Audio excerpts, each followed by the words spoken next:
Hi parents, your children are in PE right now, so while they're busy, I want to take a minute to share something that we'll be sending home very soon with you. This year we have done an art portfolio. I have a background in art, so I was looking for some ways to incorporate more art into the classroom, and we decided to do a portfolio. So I'm going to flip the camera around now and kind of run through some details about what it will be in your child's portfolio. First, we made these bright colored portfolios for them to store their art in, and then there is sort of like a syllabus on the front that lists all the different activities and projects that we did. And then over here is some information about process art. Now, a lot of the art projects we did this year were process art projects. That means they're more about the activity itself and the creation process than they are about the end product. So what's important about that is that it gives your child a chance to explore, a chance to develop their skills, to develop their fine motor skills, their sensory experience, their creativity and risk-taking and spatial reasoning process without having any pressure about an outcome in front of them. I think it's great to focus on process art at this young age. 4- and 5-year-olds need to be able to explore without any pressure. So some of the things that we did were process art. I also exposed your child to some of the elements of art, and some of those things are, some of the elements of art are line. We did some line drawings with toilet paper rolls, and empty toilet paper rolls, we strapped markers and crayons around the outside into kind of like a bundle and rubber banded them together and just let your child go to town. And they created some really interesting work. Here are some of the things. I keep turning the camera around. Let me see if I can keep it one way. But they all did them a little bit differently, and it's just kind of neat to see what they came up with. And they just had a ball just exploring what line can do. So that was the first project that we did. And then we talked a little bit about shapes later on in the year. So there is a great children's book author named Leo Leone, and he has some excellent art illustrations in his books. I love his illustrations. This book is a fascinating little book with a great storyline, and it's all created with little squares. So we did our own pezzettino artwork with little squares, and we talked about how those are, you can use shapes to create art. And so we made our own collages out of little paper squares, and they all have Bible verses on the back. So we use scrap paper. So that's kind of a neat little touch that your child's artwork has little bits of Bible verses on the back. So anyway, again, they all turned out a little bit differently, and they're all really fun and colorful and cheerful to look at. Then we talked about color later in the year. We talked about how we use color to create art with. And so we used little squares of tissue paper and layered them over the top of a piece of watercolor paper. And then we took spray bottles full of water and just sprayed them down. And it was just a lot of fun to create. And they all turned out a little bit differently. Some of them are very soft and subtle, and some of them are more colorful and bright. And it was just really fun to watch each child use a slightly different technique and a slightly different approach to their artwork and their creative expression. Another thing we did that was a lot of fun was called a symmetry squish painting. So basically we folded a piece of paper in half and then opened it up and put some dots of paint on one side, and then we folded the paper in half and pressed down and then opened it up again, and it created these neat symmetrical pieces of artwork that are they remind me of the ink blots that you see, but see how some of them even appear to have little faces on them, and they're just all unique and different. Everyone chose slightly different colors. Everyone used more or less paint, it was just really neat to see how these came out, and they make just a really vibrant, happy piece of work. So I love to see how each child, when they're given the freedom to create, what they will come up with. I just love that.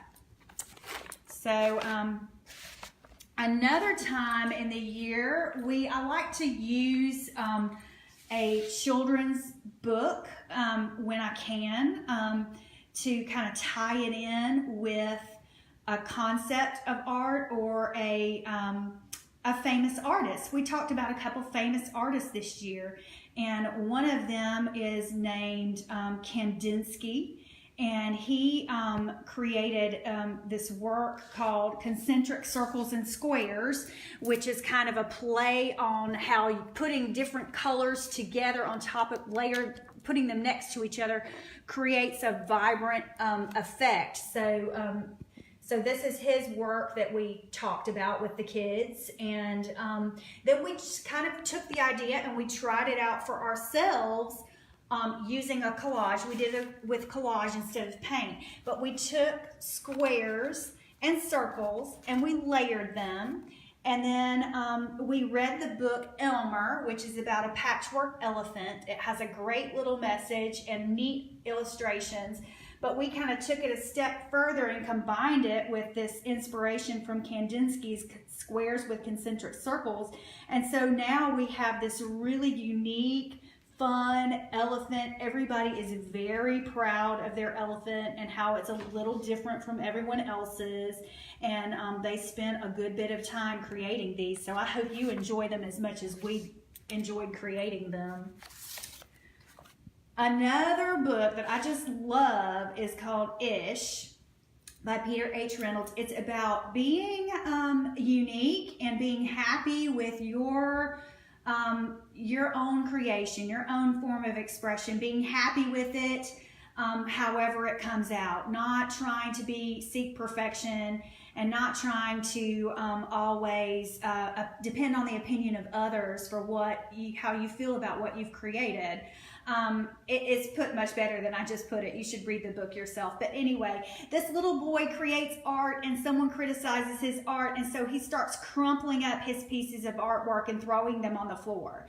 So it's about crumpled paper. So that's how we talked about texture in our classroom. And when we talked about texture, we actually started off with a crumpled up piece of white paper, a white watercolor paper, and then we painted the outside, and then we unfolded it, and then we crumpled it up again, and we painted it with a new color, and then we unfolded it and we painted it again, crumpled it back up again, and folded it again. So it was a lot of fun. The kids had a complete blast doing this, and everyone's, like you can see, everyone's is a little bit different. So some of them are more subtle, some of them are more bright, some of them are more sophisticated. Look at all the sophisticated colors going on in this one. I really like this one.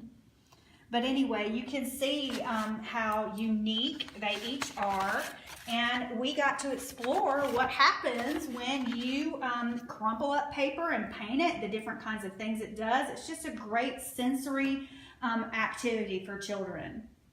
Let's see, there's one more that I want to share with you, and that is another inspiration from a famous artist.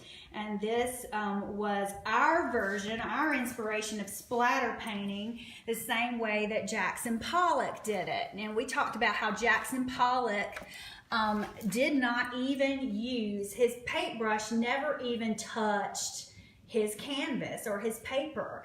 He splattered his paint. He used a technique of splattering and splashing that, he made, the book calls it, he made a deliberate mess, and he was able to create artwork without ever actually touching his brush to the surface of his paper. So we did the very same thing, and I even posted about it on Facebook because it was so incredibly messy. I was so worried. We tried our best to cover up, and everybody still managed to get paint on them somewhere in spite of our efforts. But anyway, we had so much fun. We did this outside, And you can see, again, we've got a lot of self-expression and creativity going on here.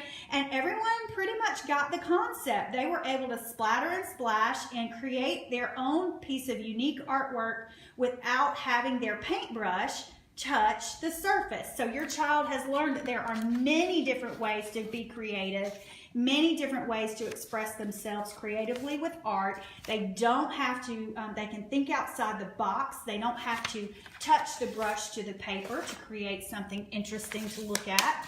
They can try different techniques. So I think these all turned out really nicely, and I'm real pleased with your child's portfolio. I think they had as much fun as I did, and I am excited about sending them home. And I just want to let you know that your child is very proud of themselves. Your child is pleased with their body of work all put together. I put them together the same way that I would have put together my portfolio in college. We would have matted it on a background, a uniform background. We would have put it with the syllabus, and we would have put it all together in a nice little portfolio, and then we would showcase our work. We would hang it on in a gallery maybe and have an art show. So your child could have their own art show. They have their own body of work that's all presented very nicely, and they're proud of what they've accomplished, and I'm proud of them too. So I can't wait for you to see their portfolios, and they're probably going to be coming back from PE any minute, so I better let you go. But anyway, I just wanted to share that with you, and I hope y'all have a great day. Bye.